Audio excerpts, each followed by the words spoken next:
Welcome to episode 18 of the Matlock podcast. Tricks of the Trade, Part 1. In this week's episode, Madeline works to persuade Olympia that her cause is just, while Sarah and Belly fight the urge to panic as Sarah's pet project escalates alarmingly. But can they keep a lid on the situation, or will they have no choice but to call in the cavalry? Kelsey, did you ever feel unsafe working here? Why? Because I'm so pretty and there are a lot of men around? No. I lift, I carry mace, and with these nails, I could pluck out an eyeball and juice it for breakfast. Good evening, Ian. How are you? I'm not too bad, Gerry. How are you? Do you ever feel unsafe? I'm quite pretty. That's not true. Well, depends who you ask. No, it doesn't. Okay, fair enough. Ever just an eyeball for breakfast? Just the one time. Just the one time. Just the one time. Yeah. The end is nigh, as they say. Do they? We've got an extra week. We're tacking on. This was meant to be the last episode. It should have been. They decided to. 6 weeks ago was meant to be the last episode. Hopefully it peaks to our satisfaction. We're going to run straight into Poker Face Season 2, more or less. Just about. No time. No rest for the wicked. That's it. Or yourself. Yeah, fair enough. Moving on, social accounts. You can get hold of us at Colombo Podcast on all the major social networks and X. If you want to hear next week's episode, the final episode, 1 week early, it's already up on YouTube, so head over there and tune in if that's your preference. Otherwise, it'll be on the pod next week. Ready? Yeah. Let's crack on.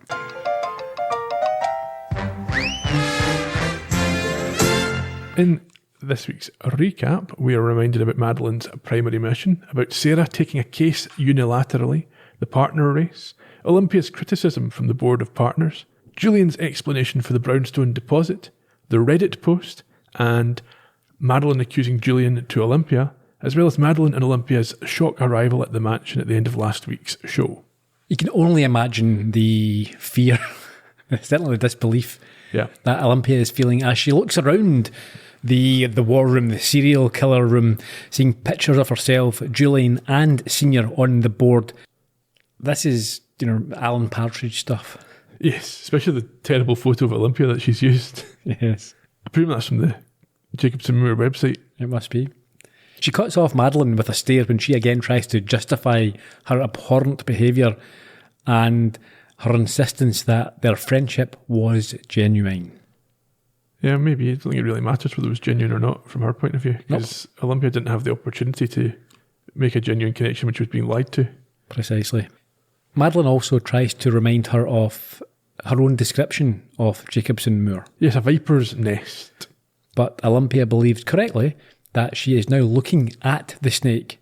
However, Madeline responds again with an attempted emotional tug when she mentions Ellie and claims that she has shown her the evidence that will get justice. No, I don't think she has. Yeah, she reiterates this claim that the hidden study would have taken opioids off the market years earlier. There's no proof of this. It doesn't make any sense. We know what the document was. It would not have taken opioids off the market 10 years earlier. The entire premise is flawed and fatally so. She also points at the Australian email from a senior claiming that he has handled it.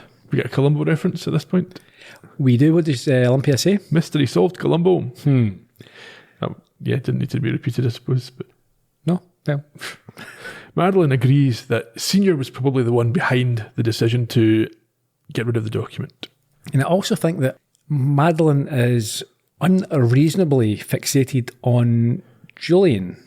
Even if her theory is true, surely Senior is a person that you should be directing your anger at. Well, she's taken this view that the physical act of moving the document is more important than the decision to remove the document. It could have been any sort of lackey. Yeah, Stuart. Anyone who doesn't even know what the document is. I need you to go and pop and bring this document. Put it on my desk. Just put it on my desk, and I'll get rid of it. So, and also, we haven't established, I don't think, will Brexa know what is going on? No, we don't know. Because that's an issue as well. I would suggest again that, Brexa would be the people you'd be going after if they have demanded that this action take place. Lawyers act on behalf of their clients. Yeah, it doesn't make a lot of sense. The whole, even if this document was what she makes it out to be, and was that powerful. Her fixation on the person who took it doesn't make sense. That's misplaced. And when Olympia continues to express doubt by claiming her evidence is all circumstantial, she astonishingly points out that there are many people behind bars on this type of evidence alone, and that's not a good thing. No, it's not at all. And she then reiterates this valueless offer to make it clear to people that Olympia is a hero. I think she thinks she's going to have more control over this than she would. I also think that she believes there is a far greater, or there will be a far greater interest from the general public, the media. It's terrible to say, but every day we wake up to hear about atrocities and natural disasters and things like that. And it's getting to the stage in America right now where you go, there's another rampage killing or school shooting, and you go, oh, that's terrible. Next, what's the sports results? Unless you are personally affected, like Maddie, who's acting irrationally, no one else really cares. It certainly wouldn't be national news. No. It would maybe be local news. A marketing for document. a couple of days at the most, maybe one day. A marketing document has been missed. People would rightly say don't care. Yeah. Or, wouldn't even notice the story. Because if you talk about the opioid problem, this didn't cause the opioid problem. This won't resolve the opioid problem. That's one marketing document. The idea that all opioids came from one manufacturer and their use instructions caused it to become an epidemic is just crazy. And again, as we've probably discussed before, people with addictions, there's an underlying reason for that, and they'll find some other thing to be addicted to. If it wasn't opioids, it'd be something else. It's not the root of the problem, I don't think, in most cases. Anyway, Olympia, for some reason, has fallen for this nonsense and says, or negotiates at this point with Madeline. She says she doesn't want Julian to be implicated and says if the money trail doesn't lead to Julian, she wants a month to prove that Senior is behind it all. Yeah, I mean, she also, she's got a problem with the fact that what Madeline wants to do just now is to put the father of their children in prison. And likely that would, I don't think he would go to prison for this. No. Certainly with the legal defence that they can put up in terms of the resources, I think, even if they were found guilty, it's a white collar crime, a fine or whatever. Maybe at the worst case, you'd be disbarred. Or suspended sentence, yes. Home arrest. But if Julian was found guilty, then I think also Senior would be, according to her theory, Senior would also potentially be found guilty. So you're asking Olympia to put the father and grandfather of her kids behind bars. I mean, that's quite the ask. To be fair, I'm not sure that Senior takes much to do with the grandkids. But still. Yeah. They don't want, you would know your grandfather is in prison. Yeah. It's embarrassing for them. As well as your father. Oh, you got a family of jailbirds. Yep. Unlucky kids. Not ideal. Olympia has one other stipulation. What's that? She wants Madeline to stop working at the firm immediately. She can't do this. She refuses to give up her foothold, as she puts it. However, they agree that as soon as she gets it resolved, she will leave. Therefore, they both have a common goal here. They're incentivised to finish it quickly. Madeline then hits her with another emotional blow. Well, I think Olympia says she's not sure if she still has access to Julian's banking, so Madeline hands her the stolen laptop. And this obviously brings back memories of her father and Madeline's deceit and the fact that now she got access to this audio file. This is a frustration for me throughout this episode because Olympia continually gets these flashbacks to all the times that Madeline has hurt her, but it doesn't stop her just going along with Madeline's plan, which doesn't make sense. It's fair enough if it's a great plan or it's obviously the thing that has to be done, but she's a smart woman. She should be able to interrogate this and say, well, actually, this is pointless. You're just a woman in grief who's lashing out, and it doesn't make any sense for me to get involved in this. At personal risk. Yeah. In any case, she tries to log into the bank account, but the password is wrong, and Madeline warns her that she only has 2 more attempts before Julian will get an alert. So tells her to find out what is his recent password. That's very it's not the 1990s. No. Let's try and guess his password, and you look around, it's your favourite sports player's surname or first name or something. It's, especially for a banking app. Maybe with an exclamation mark at the end. Yeah. She also demands that she doesn't access the account without her. I would be telling her to F off. No, absolutely. And I think a lot of these banks now give you browser extension stuff, even if you are still using a laptop to access it, which most folk aren't. It may be 2-factor authentication or multi-factor authentication. But anyway, a lot of them would even if it was just a password on a website, would have a browser extension that would prevent other people from accessing it. They both acknowledge at this point that they no longer trust each other, as we see the title card displayed. And a little bit later, where are we? Well, Olympia's now left and told Madeline she can resume hovering at 9 a.m. in the office, and Edwin is now unhappy with Madeline. Yes, about giving Olympia more time. But Madeline is confident that she will discover that the money leads to Julian and will then do the right thing. In Jacobson Moor, we see Olympia arrive the next morning going through this conversation in her head. She's clearly distressed. She gets out of the elevator and it looks like she's got further problems as Senior is waiting for her. And he is in a stinker of a mood. Oh, and casual as well. Is he ever suited and booted or is he always casual? I don't know if I've ever seen him in anything other than a plaid shirt and chinos or golf. Yeah. He tells her they need to talk and leads her to the boardroom where the other partners are solemnly waiting for her. Yes, he assures her it's not about the Buckleys, it's something worse. Yeah, and she obviously is extremely anxious. However... Yeah, it's not bad news at all. He's having her on and pulling her leg. Yes, why? She's been appointed as partner. There is confetti and champagne and a big shout of surprise from the obviously strong-armed board of partners. However, in the cafe area, things are less upbeat for Sarah, who does not like the thought of Olympia now having to brown nose to make up for the Buckley case, and reveals that she has finally broken up with the obnoxious Kira. After one final... evening. Yes, roll in the hay. That's a theme that we're going to come back to this week. Billy tells her that if it helps, he's ready to dump Simone as well, because Billy. She is taking things too seriously by wanting to go out for food. What an outrage. Imagine wanting to... This whole plot line or angle... And we've talked about this before with Kira and Sarah, and it applies to Billy and Simone as well, and also other relationships with these younger people. Is this how young people interact with one another? Why are you asking me? I just can't get my head around it. I don't understand any of the stuff that any of these people do in this or any of the previous episodes. Are you a young, hip New York lawyer? Well, I'm not that old. Yeah, it's all relative, isn't it? It is all relative. Anyway, Sarah. Well, she's super excited about this. Yes, she wants the opportunity to be the one to break the news to Simone. That's brilliant. Yeah. However, Billy will neither let her do that nor watch him do it. They are then interrupted by a call from her new client, Dino. Yes, she insists that Billy answer the phone and pretend he's her assistant. Yes.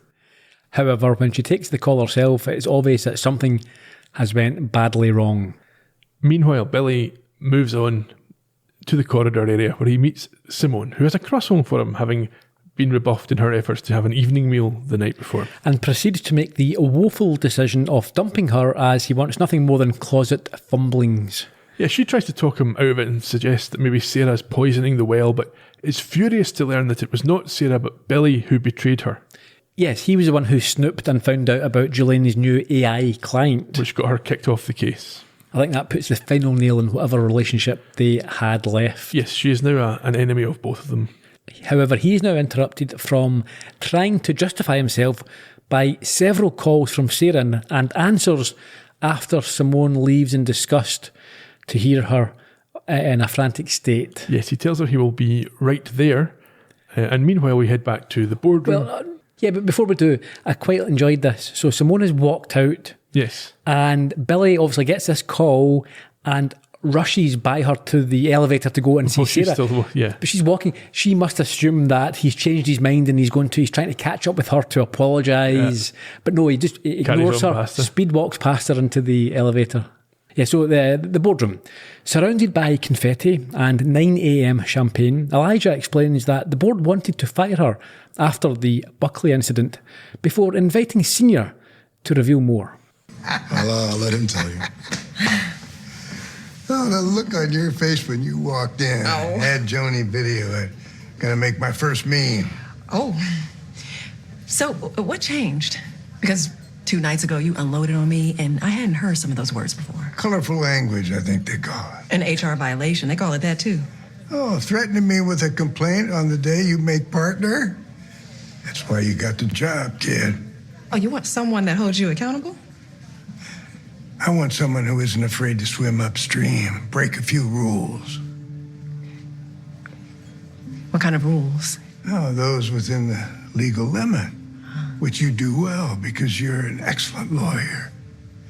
Didn't want to risk losing you to another firm. That's the damn truth. Well, I really appreciate that. What happens to Julian? Well, that's the hard part. He's in a meeting. I'll tell him after. Someone had to win, someone had to lose. Congratulations. You now have a stake in everything that happens at Jacobson Moore. Strong, the firm vibes there. I think from what Elijah says and then this decision of seniors, the impression I get is this is a strategic decision because giving her a financial stake in the success of the firm might rein her in a bit from this behaviour that they're not happy with. Mm-hmm. But that is a bold step. If they wanted to fire her and he's overruled them, that sets up a really awkward dynamic going forward. Very much so. Also, it's terrible behaviour. In any situation, you tend to, whether it's perhaps a job interview, you let the unsuccessful parties know first, and then tell the... Yeah. Although, it's quite clear that there's no respect for Julian from senior. In fairness, I maybe step back from that. Maybe you don't, because if the successful person declines, then you have to go back to the... Yeah, so maybe. But still, it's his... He knows his son's not going. Julian's not going to decline. Yeah. It's still not clear why the firm accepted this game that Olympia and Julian set up as being a reasonable way to choose a new partner. They decided by themselves this is what's going to happen, but no, the board should be saying we will decide that it's not up to you to have your own little games. And the implication of them wanting to fire Olympia is also that they wanted Julian as partner. Well, I think the boss's son. You'd expect the boss would want that, and maybe you want to suck up to the boss. Yeah, it hasn't worked out for them. No, it hasn't. Anyway, but we're at Dino's gym. Yes, Billy arrives and finds Sarah already there, and she's only told him there's an emergency. She's not explained the situation. We find a roided up owner. Yes, Dino, and he's in as much of a sort of state as Sarah. He is, and she explains to Billy that the police have not yet been called. However, there is a dead person over there. Yes, Rob, Dino's business partner in the gym. Although he insists that he was alive when he left him after a fight altercation. It turns out that Rob was very upset about the hardcore letter which Sarah sent, which is now blood spattered and lying at the side of the body. Yeah. Also, Dino has a splash of blood on his own shirt. Billy suggests that Dino say nothing to the police, but insists that they call them immediately. And then somebody else.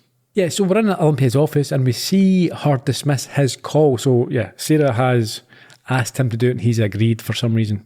Yeah, because he likes Sarah and wants to make her happy, I guess. Or wants to support her, is probably a fairer way to put it.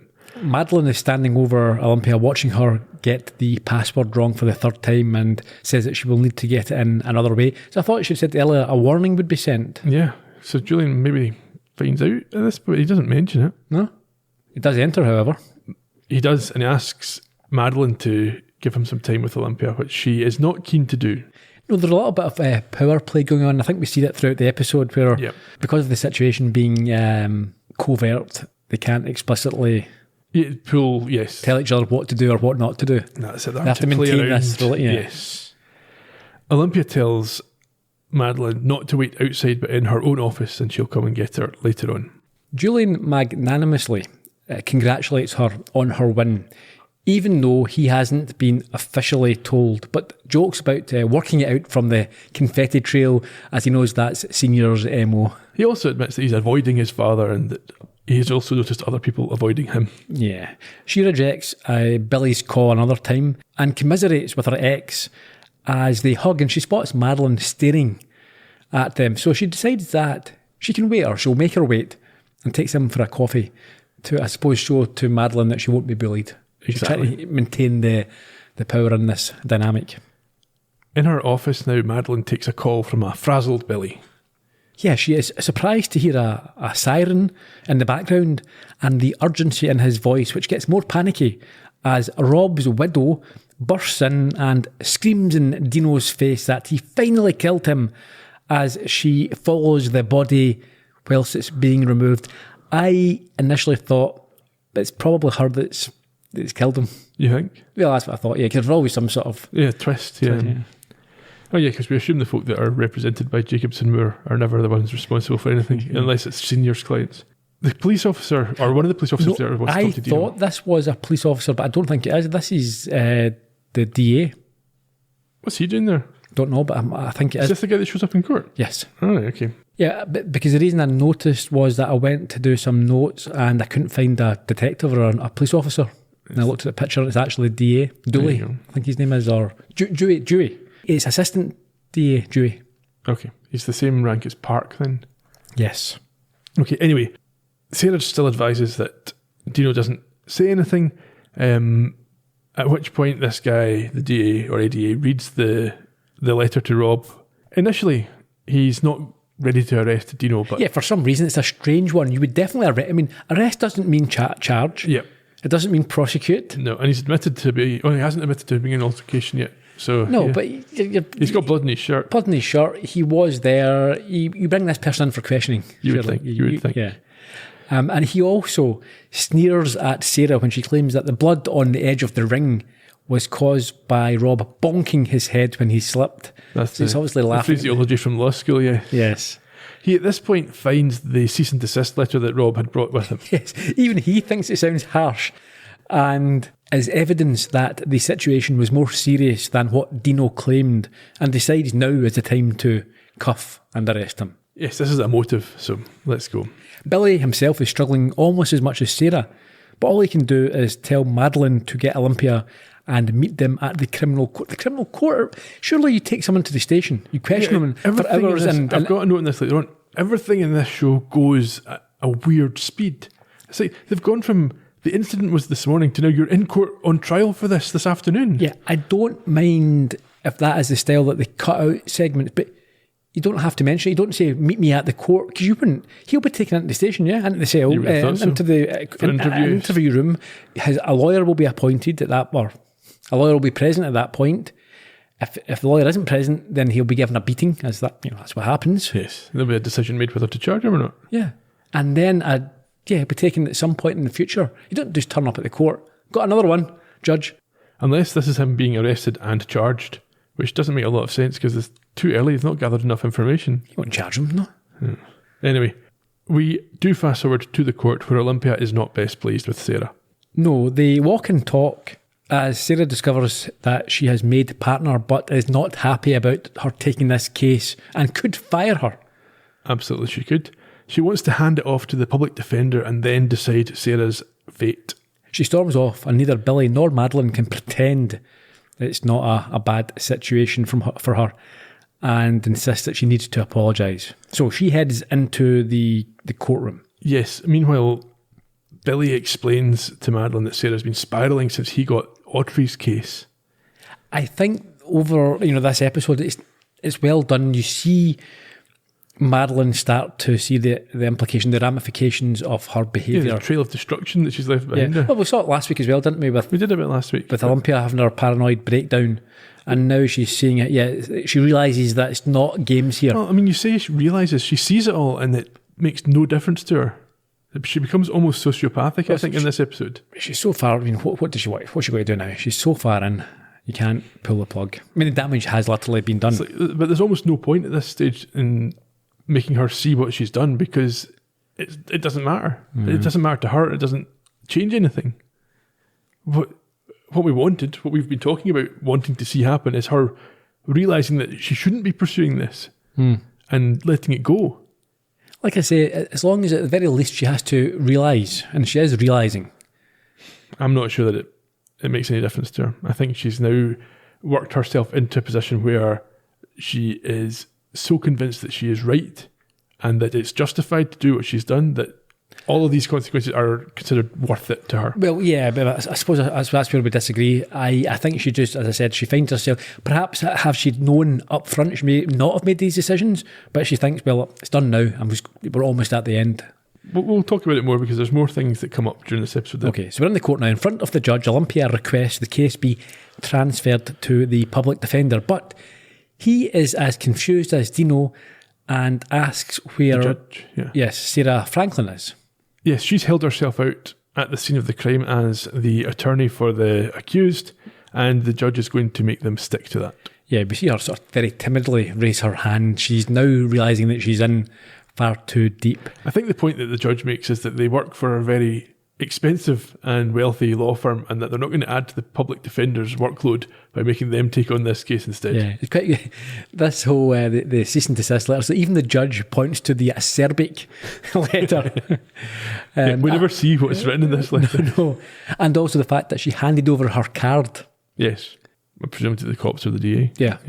She puts in a not guilty plea for Dino having been told there's only 2 choices, and Olympia then successfully argues the case that bail should not be set at the level the DA wants. Yeah, so it's manslaughter 2, which is the lesser of the 2 manslaughters. Yeah, but and in her opinion, on the facts that or the prima facie case, it might only be an assault, and the judge tends to agree with that, sets the bail at a lower amount, but insists that from now on he only wants to hear from Sarah on behalf of the defence. That's not up to him. I don't think so. He can't insist on that. No, he can have any That's you're forcing some person to be. You can change your lawyer anytime you want. That's your legal right. So. And even if he sees Olympia's upset and wants to assist her in teaching Sarah a lesson, you can't do that at the expense of Dino's liberty. No, so hold on a second. Yeah, this is worth talking about. Dino, not his liberty. He's been accused of manslaughter, an extraordinarily serious crime. Yeah, jail time, many years. Many years. You're entitled to the best possible defence you can get. You can't be forced to teach Sarah a lesson that this guy gets literally a rookie with no court experience to defend. It's not again my cousin Vinny stuff. Yeah. No, it's crazy. Yeah, Olympia should be simply saying that. Sorry, that's my client has got the right to ask for whoever he wants. Yeah. You know, fool. Back at Jacobson Moor. Yeah, Sarah knows this is going to cause trouble for her, as is confirmed when we catch back up with him in Olympia's office. Wow, wait, you really threw the whole thesaurus at this, didn't you, darling? Can we not with the letter? It's gonna be okay. And we're gonna get you through this. I just want an experience. Olympia, I am so sorry. What were you thinking? I was... No, that was rhetorical. I am going to assume that you weren't thinking. I'm sure you heard the judge. You got us into this. You're going to do the work to get us out of it. Of course. You need to draft a plea memorandum aiming towards misdemeanor assault, which means you need to minimize Dino's participation in the fight and find multiple character witnesses who can stipulate that Dino never would have intended to hurt Rob. And however aggressive you are in your little letter, do the opposite here. Do you understand? And please respond without speaking. Go, now, work. And you, her co-conspirator. What? Look me in the eye and tell me today was the first time you found out Sarah had a client. Exactly. You're in it with her. By 9 a.m. tomorrow morning, that plea memorandum better be on my desk. You're not really gonna fire Sarah, are you? Oh, my inner thoughts are no longer your privilege. Look, I have a plan to get Julian's bank password. I'll use the kid's 529 education account as an excuse. He's free in an hour. No, don't go then. Free is focused. You want to catch him a couple of minutes before a big meeting when he's preoccupied. And don't ask outright. Come at him from a side angle so he's spun around. So before we get on to Madeline's deviousness, I felt a bit sorry for Billy. He's between a rock and a hard place. Yes. But, yeah. I think Olympia technically is right. He didn't... But wait, he wants a bit of loyalty, surely. Yeah. No, it's this impossible situation. What Madeline says to her here, though, triggers a flashback for her to the times that Madeline's done it to her. Yes. I think she's impressed and disgusted at the same time. Mostly disgusted, and rightly so. However, Madeline defends herself by claiming that she became like that only after Jacobson Moor killed her daughter. And this takes the sting out of Olympia. That's not true, though. It's not true at all. And she agrees to approach Julian just before his big deposition at 5 p.m. Again, yeah, Olympia should be saying no. She needs to stand up to Madeline here. She's not doing it well enough. She's only doing it in little bits and pieces and not on the bigger picture. This is also where the title of the episode comes from, because Madeline, or Olympia puts to Madeline that these are tricks of her trade, her conwoman trade, obviously.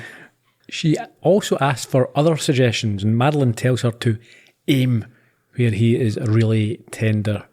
And again, you see Olympia's... We don't get flashbacks this time, but you see this... She's again appreciating what Madeline's been doing, all the little pieces of the jigsaw falling into place for her here. Yep. So she goes to speak with Julian and tells him that she wants to get her finances in order and that she needs to access the kids' 529, which I imagine is some sort of trust or got savings. Trivia on that if you want to know. Save it for the end? Yeah, let's save it for the end.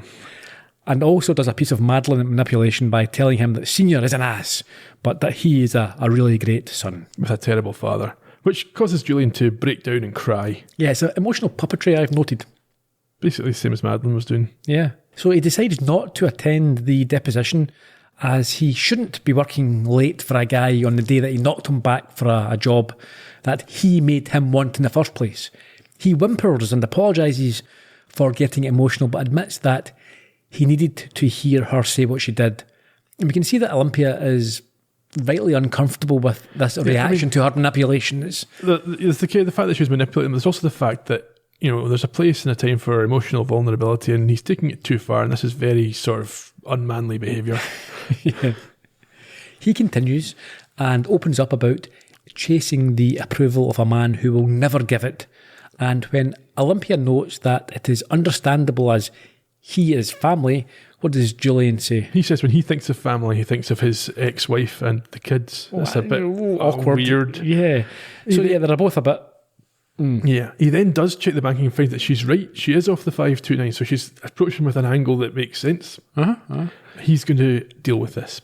However, back in Olympia's office, this is no use for Madeline, as it doesn't give them the password or the other account information. Olympia is disgusted by the approach that Madeline now suggests. What's that? To go in via Julian's mother. Yeah, I mean, this is obviously a very contrived, blatant, calculated approach which stuns her and asks how she can just use people like they don't matter. Madeline repeats the lie that she's been telling herself. Yes, they do matter very much. And she done the same just moments earlier with Julian, but that was only on your orders. Yes. Yeah, she makes the point that she does it as carefully as possible and tries not to hurt folk, but never succeeds in that. Well, she says she only does it when she has no other choice. That is nonsense. Belvin being case in point. Yeah, and Olympia calls her out on that particular point, but again doesn't take it any further. Madeline then takes the pin out the grenade. Well, I'm not sure she does. Holds the grenade up with the pin in her hand. Yeah, she stands up and puts her mask back on. I think she said to herself, right, I don't care. I'm not going to be pulled into this emotional argument about who's right and who's wrong and how bad I have been. She said, this is where we are, effectively. Yeah, if you're not up for it, then I'll go to the press right now. And Julian will go to prison. Which he won't, but yes. She then walks out, causing Olympia to slam her fists on the table in frustration. Back at the Kingston mansion, Madeline is now sure that Olympia will go through Julian's mother. Yeah, she's eating dinner with Edwin and Alfie. Ironically, she states that she's starting to see things aren't black and white. Yeah. She also admits, for the first time, that she has no illusions that Olympia will ever forgive her, but hopes that she can see that two things can be true. This is the theme for this episode. They probably should have called the episode Two Things. Yeah. She cared for her and hurt her. Well, that happens a lot. It does, yeah. I'm not convinced that Madeline actually cared for her. She thought she did. Perhaps. Alfie at this point tries to say something but is talked over and reassured that he doesn't need to be worrying about their health and think about how far they've come. And I thought, and maybe it's implied, because they assume that, okay, so he says that he is worried about what will happen after the... Well, he brings up Betsy being appointed as his guardian, and he's been thinking about this, and it's caused him to do something, but he's not allowed to tell them what he's done. Yeah, okay. Because they're not really listening. No. See, that's the thing. They assume that he is talking about their health or their age. Yes. But I thought he was going to say, no, not that. You'll go to prison. That's what I'm worried about. That could be. Could be. But, yeah, they don't say that. They assure him that they are fine and in great health. And the reason I think my view is maybe supported here, because he responds to hurting and caring at the same time. Yeah. Bad health would not be hurting. No. So they're doing things that can hurt in terms of their actions.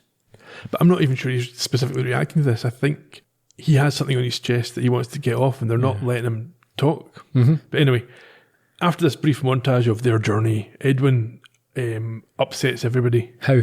By using their little stupid catchphrase. What's that? MWBSP. Which stands for? Mum would be so high.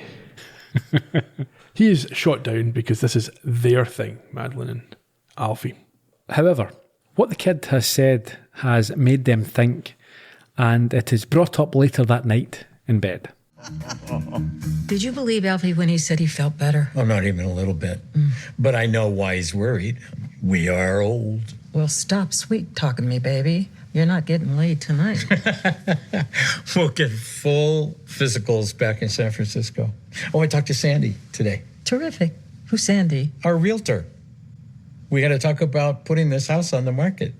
Already? Well, it's not going to sell overnight. We got to get the ball rolling. She wants to do a walkthrough, so you have to take down the crime board. It distracts from the old world charm. Whoa, slow down. I don't want to. I'm ready to get back to our life, Madeline. I know you are. And don't worry. I know you will go out of your mind if you just go back and sit at home. So, I've been making a list. All those things that we've been putting off that we want to do. Let's do them. Here we go. Learn Italian. Take a cooking class. Garden. Maybe take a course in Stanford on the Middle Ages.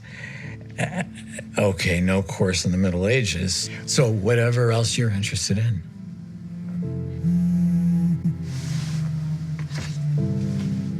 Is everything okay? Yeah, it's Sarah wants me to look at her plea memo. Now?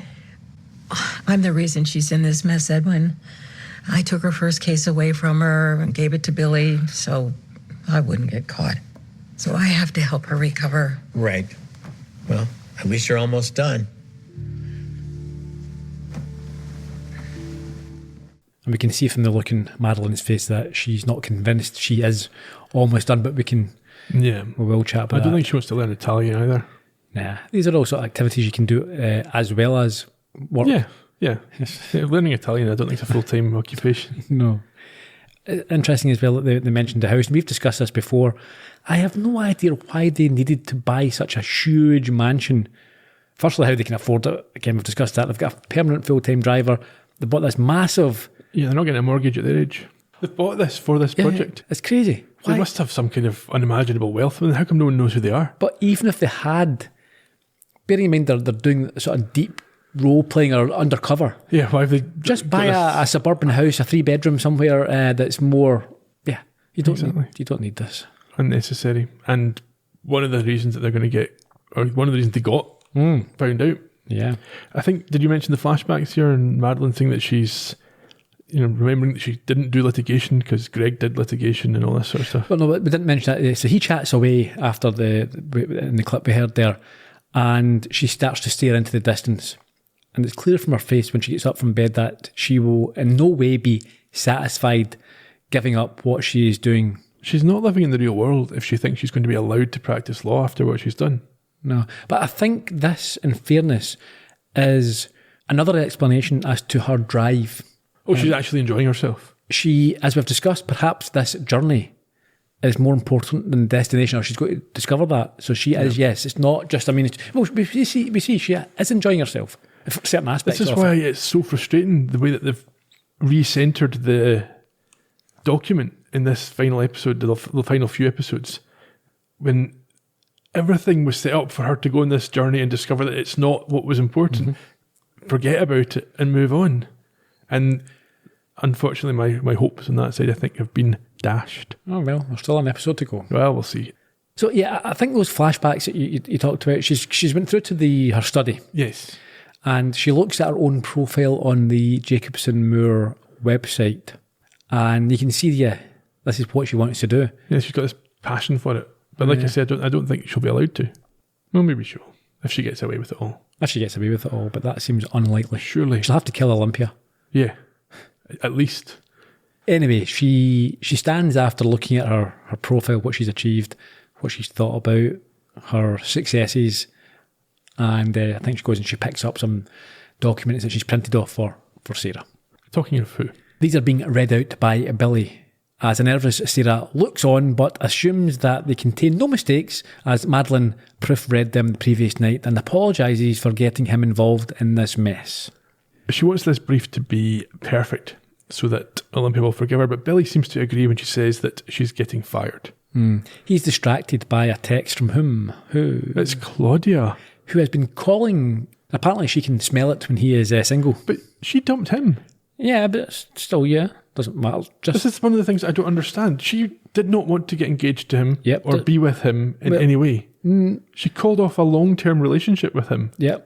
Because they didn't fit together. She said that explicitly earlier this season. Mm-hmm. But sexually they fit together. I mean, literally maybe. Who doesn't want Billy?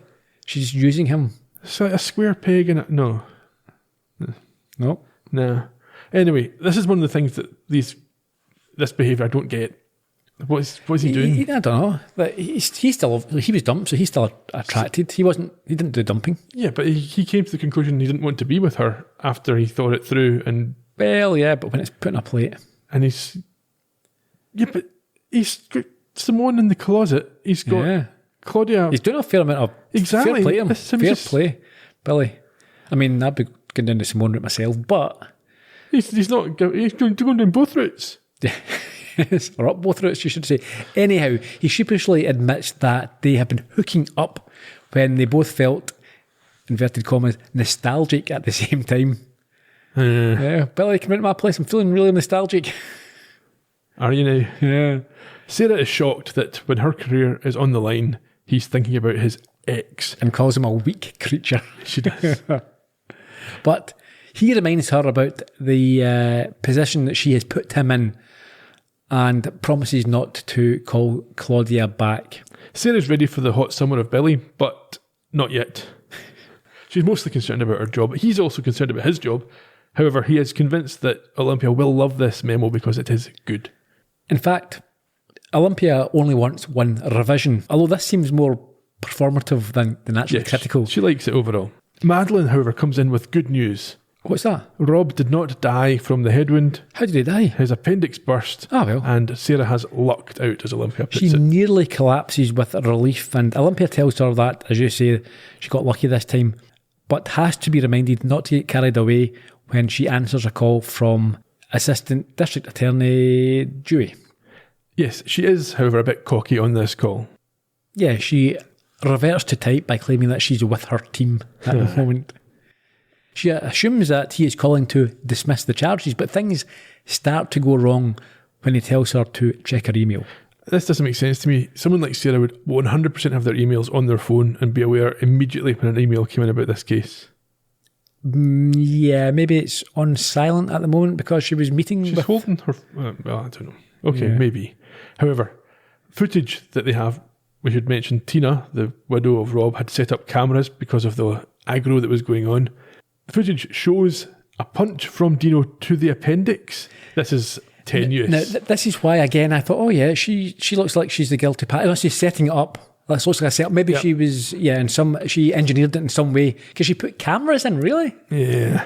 Anyhow, this punch to the appendix is apparently deliberately or led to this death. Well, it says he claims that as a boxer, Dino knew where to aim and... No one in history has deliberately killed someone by punching their appendix. No. I'm willing to bet you will not find a case anywhere in the annals of human history where a deliberate murder or killing was perpetrated by a shot to the appendix. Yeah, but I've never heard of it myself.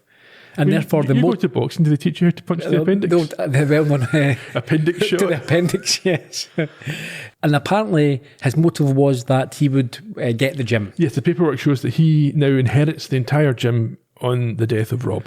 And therefore, they're going to ask for bail to be revoked, or the assist, can they revoke it themselves? Or they're going to ask the court, judge. But they're also upgrading the charge to manslaughter 1. So I presume first degree manslaughter, which presumably implies some degree of or additional intent. Yeah. So they are saying he deliberately punched the appendix to make it rupture. Yeah. He doesn't even know the guy's got an appendix. Half the people don't have an appendix. Yeah. Follow ways to punch. If you're going to kill someone with a punch, there are far better. Yeah, let's go for this organ he may or may not have that I may or may not be able to rupture with a single punch. Yeah, it's nonsense. I love it when a plan comes together. This will be deniable. Anyway, the team are with Dino in prison as he pleads his innocence and thinks that getting the gym is a ridiculous motive. Not so much. I mean, getting the business is a... Well, I think more so he thinks that the idea that punch killed the guy is ridiculous, and that this deal about inheriting the gym was made 20 years ago when they first went into business, which reminds him of the times that he used to get on with Rob. Yeah. He says that he used to consider Rob like a brother and that he loved him and misses him, but he also hates him, which leads Madeline to point out to Olympia, probably most of all, that two things can be true. Dino hits a nerve with the pair when he claims that Rob was lying about buying into a supplement company, and he was pressurising their clients to buy these supplements. Yeah, there's a whole lot of dodgy stuff going on, and he's seen this through the books. Yeah, he noticed that Rob seemed to be overcharging clients, and when he denied it, his wife, Tina, accused Dino of being the one doing the stealing. I'm not really sure. Doesn't make any sense. I think there's also some suggestion that he agreed to stop pushing these supplements, but then did it more anyway. But also the cease and desist is brought back up. Yeah, again. it seems to have sent Rob over the edge. The last straw, yeah. Sarah tries to suggest that Dino was scared when Rob came in, which Dino's not happy to go along with. Not at first, but Olympia thinks that this is the defence. It was self-defence. Yeah. He suggests that they talk with Kelsey, the gym's receptionist, who had recently taken on the role of a go-between for him and Rob. Yeah, so at the gym, sassy Kelsey confirms that Rob hated Dino, and also that she never felt threatened as... We heard at that top of the show, yeah, because of her nails and the juicing of the eyeballs and so on. She says that Rob didn't make her feel unsafe anyway. He was a sweetie and just a bit too stressed. She produces a list of his clients and patronises, I think, to an extent, Sarah when she asks if there was anyone not on the list who suddenly stopped attending. That's odd. Gyms are notorious for people going in and stopping going. It's not. But I think maybe there's an implication that these are like personal relationships between Rob and Dino and their own individual clients. Yeah. So it's maybe they've got a PT thing going on as well.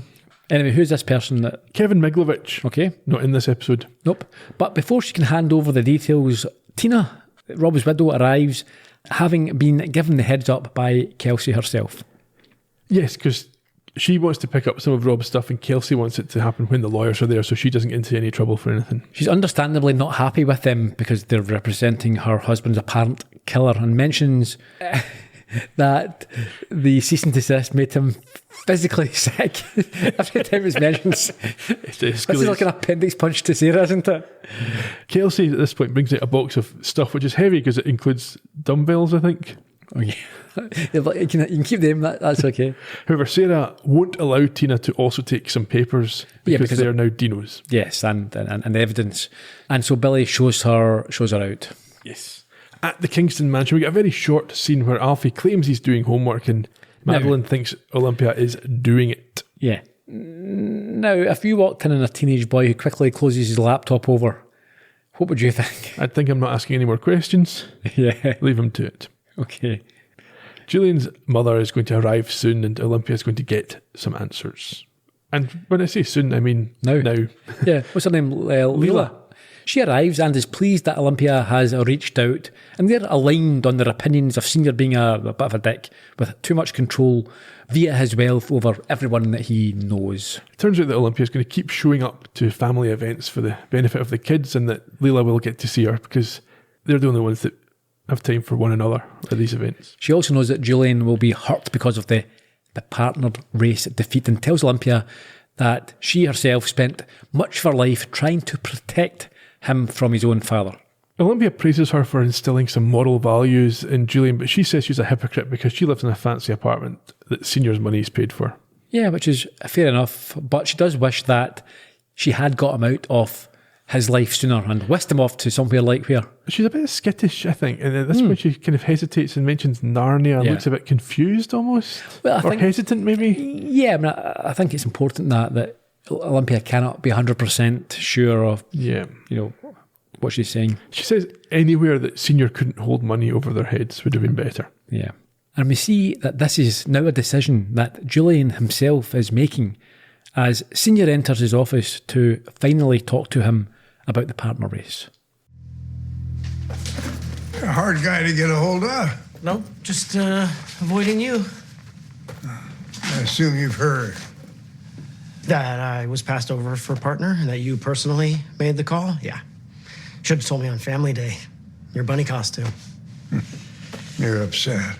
Oh, just at myself for actually expecting you not to screw me over. Oh, come on. No, I'm serious. It's your passion.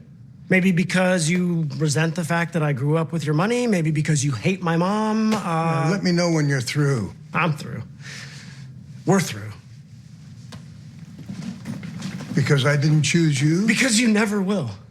You want to know the reason? That's it. You've got a victim mentality, kid. Probably because your mom wiped your rear end too long. What a waste. All that time I spent looking up to you. I can't wait to get out of here. I feel free. Oh, you'll be back. As soon as you need something. Probably money. Well, in the meantime, make your own way, son. Fly. What an absolute... What word can I use? Bellend? Can I say that? Yeah. Yeah. He's brilliant, wasn't he? Yeah. He's also having a ball doing it as well. Yeah. Over at Olympia's apartment, the twins are getting ready for bed, and she decides to push Layla for... Is it Layla? Leela. For the answer to her question, and starts by dropping a glass in order to cause some distraction. So she's thinking about what Madeline is... She's implementing Madeline's playbook. Yeah. And doesn't get very far, though, because Leela is quite, like I said, skittish. She doesn't really remember the details. She's not a detailed person, and maybe she did approve the money for the stone. Okay, so what Olympia says is that she recalls when they were going to, or looking at buying the place, they weren't sure if they could afford it or not, but all of a sudden... Money showed up in Julian's account. She says she doesn't pay attention to things like that and could well have done it. That's the sign of a very, very rich person. It is. Olympia, again, drawing on Madeline's advice, doesn't let the opportunity completely go and looks for some different gratification in the conversation. How does she do that? She suggests that she might need to get a dog like Roger. That's a good move. Why does she say that? Because she doesn't remember the name of Julian's first pet, but she knows he got the pet after his parents divorced. But I also thought it's also a test as well, because she's now establishing that she can remember things like that. Right. That's why I read it. Okay, no, I just read it. She wanted this bit of information. She did. You're right. I think there's two angles to it. Okay. And also, she's not so skittish. It's like, I can't remember the dog's name. It should have been anything. Yeah, Roger, maybe he wasn't. No, it was definitely, was it Steve or something? Steve. Yeah, what a name for a dog, Steve. Yeah. Shouldn't be calling human names for dogs. No, anyway. that's a bit odd. Back at the Kingston mansion, Olympia on the phone confirms to Madeline that she's got this last security question answer for the bank. But Madeline at this point is almost ready to take a step back. She points out that this would technically be bank fraud, and I think that's probably fair enough. People have these schemes and ideas, but when you get to a certain point, when you realise you're going to be committing some kind of actual fraud... Actual crime, she's already committed crimes. That's what I'm saying, yeah. But you can justify some crimes to yourself, I think. To a certain point, you think, no one really cares about this is okay, but then here's a line where, do we really want to cross this line? She's not saying don't cross the line. She's just saying, you're aware that this is technically a bank fraud. So Olympia now puts her on the back foot, and she says, well, yeah, you're right. Therefore, this is the trust we're going to have in each other. Yeah, and we're in this together now. Yeah.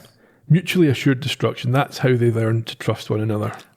Madeline asks her what changed, but Olympia says nothing.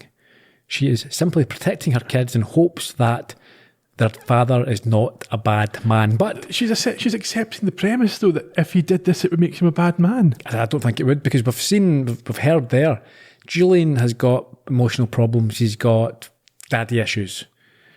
For sure, he's got lots of issues, yes. But he himself has been manipulated, like Madeline is doing. Yes. His father is a manipulator. Exactly. Anyway, they're analysed the bank managers, and for some reason, even in 2025 or 2024, whenever this is set, this bank still allows you to access important and valuable information through an individual bank manager's decision.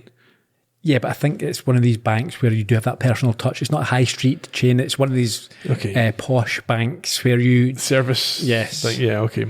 So they've identified a weak link here. It's a woman called Denise. Yeah, they're going to use her to gain access.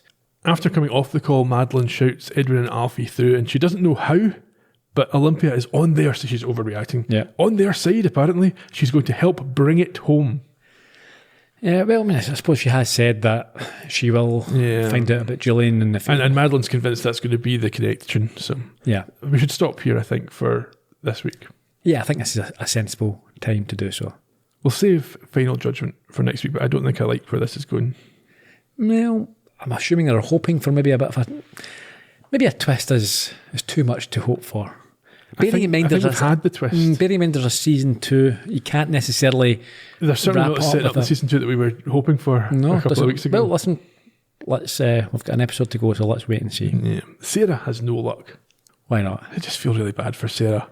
Nothing works out for her, and she's not really done anything wrong. All because of Madeline. Yeah, and she sussed it out, and then she got absolutely dumped on for it, and everything has just snowballed for her, and I think it's really unfair.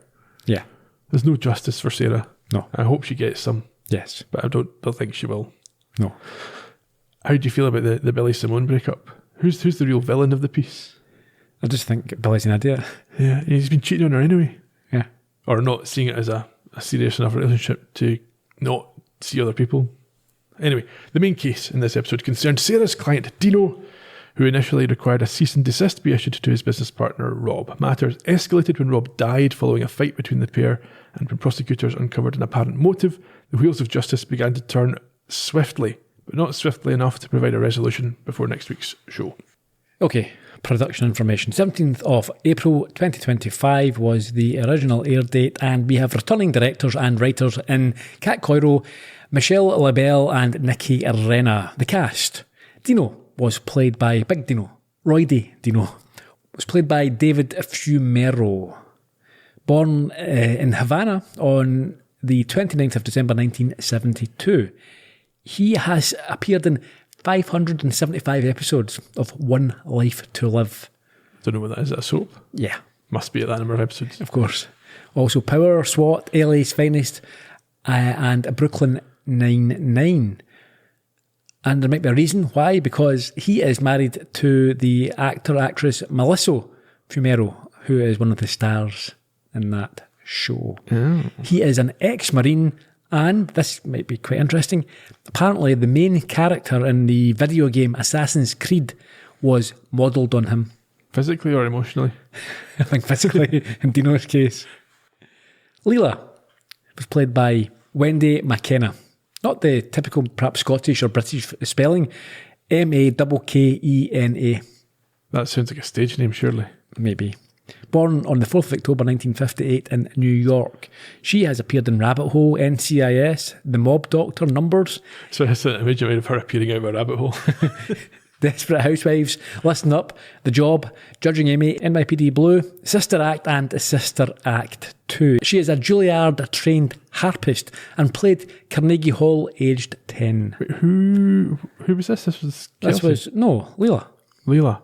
Okay, so she would have been quite young in Sister Act. I told you, she was born in 1958 in New York. I said that. So she would not be quite young at all. 30s? Was she a nun? Yes. Okay. I've seen it many times, but I couldn't tell you who's who. Can't remember. Whoopi Goldberg, and that's it. Yeah. And Thingy was in it. What do you call her? Dame Maggie. Yes. Is that right? Yeah, and Nijinsky. No, what's her name? From Hocus Pocus. Yes. Finally, Patty Guggenheim played Kelsey. Born in LA on the 4th of February 1984.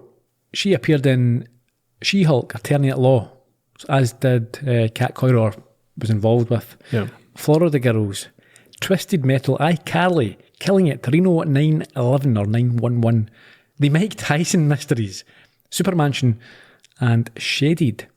As a comedian, she is a member of the Groundlings, and she is very good friends with Kat Coiro and has worked with her on many projects. She lives in Chris Hemsworth's old apartment in LA and apparently sometimes gets his mail.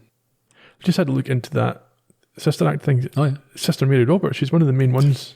She's not seen it for years. The sort of gingery one that sings. Right. Okay. Thanks for that. Her voice. No, that's probably like what she would be most famous for. Okay. I remember from her trivia, she didn't sing. It was dubbed. Oh, that's unfortunate for her. But to us, the audience. Yeah. You've got a bit of trivia, you said? Yes, I did. I promised you information on a 529. Mm-hmm. So it's named for the section of the IRC, the Internal Revenue Code, that it refers to. It's a tax-deferred savings plan designed to help pay for college expenses.